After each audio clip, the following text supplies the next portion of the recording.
নমস্কার বন্ধুগণ, দামাল ছেলে ইউটিউব চ্যানেলে আপনাদের সকলকে স্বাগতম। আজ আমরা আলোচনা করব বাংলা মায়ের দামাল ছেলে ক্ষুদিরাম বসুকে নিয়ে।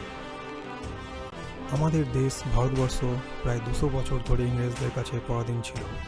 1957 সালে মুর্শিদাবাদে পলাশির আমবাগানে ব্রিটিশ ইস্ট ইন্ডিয়া কোম্পানির কাছে পরাজিত হয় বাংলা, বিহার ও উড়িষ্যার নবাব সিরাজউদ্দৌলা। এরপর থেকে ইস্ট ইন্ডিয়া কোম্পানি তার আধিপত্য ধীরে ধীরে ভারতবর্ষের বুকে স্থাপন করতে থাকে এবং পরাধীনতার শৃঙ্খলে আবদ্ধ করে নেয় পুরো ভারতবর্ষ তথা পশ্চিমবঙ্গ, অর্থাৎ তখনকার অবিভক্ত বাংলা। অকথ্য অত্যাচার চালায় নিরীহ ভারতবাসীদের ওপরে এবং শোষণের মাত্রা চরম পর্যায়ে চলে গেলে শুরু হয় বিপ্লবীদের এক সংগ্রাম।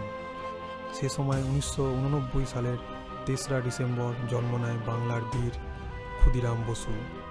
ক্ষুদিরাম এই বাংলার বুকে জন্ম নেওয়ার পর তার চিন্তাভাবনা ও চেতনা বাংলার স্বাধীনতা সংগ্রামের দিকে আকৃষ্ট হয় এবং তিনি একজন বাংলার স্বাধীনতা সংগ্রামীতে পরিণত হয়। 14 এপ্রিল 1908 সালে ক্ষুদিরাম বসু ও প্রফুল্ল চাকি বিহারের মুজফ্ফরপুর যায়। তাদের উদ্দেশ্য ছিল ইংরেজ শাসক কিংসফোর্ডের হত্যা। তাদের সেই উদ্দেশ্য সফল করার জন্য তারা 30 এপ্রিল 1908 সালে একটি গাছের আড়ালে লুকিয়ে থাকে। তাদের কাছে খবর ছিল কিংসফোর্ড ক্লাব থেকে ওই রাস্তা দিয়ে ফিরবে।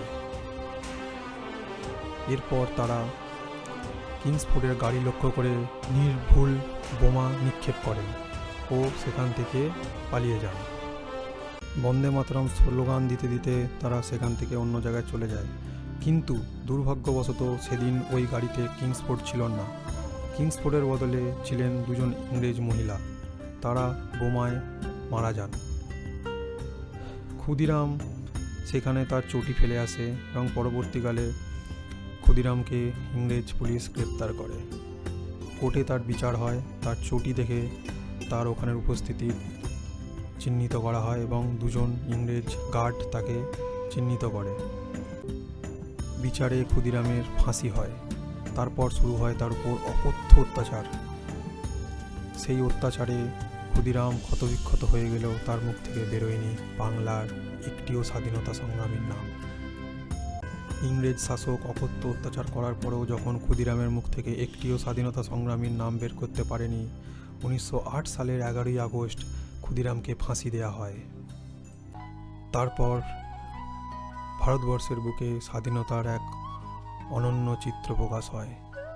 বাংলা, বিহার তথা উড়িষ্যা এবং ভারতবর্ষের প্রতিটি কোণায় ছাত্রছাত্রীরা ক্ষোভে ফেটে পড়েন এবং ক্ষুদিরামের মৃত্যুতে তারা প্রচণ্ড পরিমাণে ইংরেজ শাসকদের ওপরে আঘাত হানে। এরপরে 1947 সালের 15ই আগস্ট ভারত স্বাধীন হয় বাংলার অনেক বীর শহীদদের হাত ধরে এবং বাংলা তথা ভারতবর্ষের অনেক বীর শহীদদের হাত ধরে। ক্ষুদিরাম, তুমি ভারতের বীর।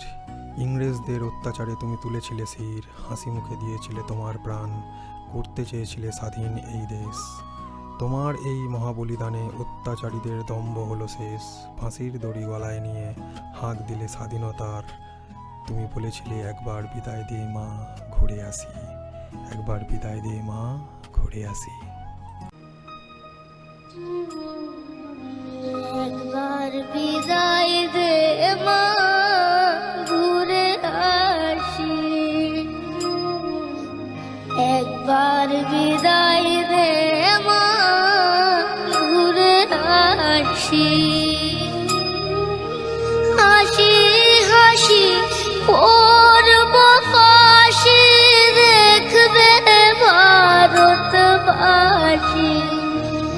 আমি হাসি হাসি করব ফাঁসি, দেখবে ভারতবাসী। একবার বিদায় দে মা ঘুরে আসি,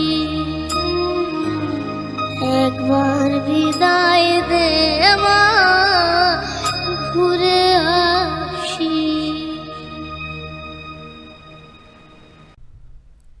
দামাল ছেলে ইউটিউব চ্যানেলের পক্ষ থেকে এই বাঙালি বীর শহীদকে মন থেকে প্রণাম ও শ্রদ্ধা জানাই।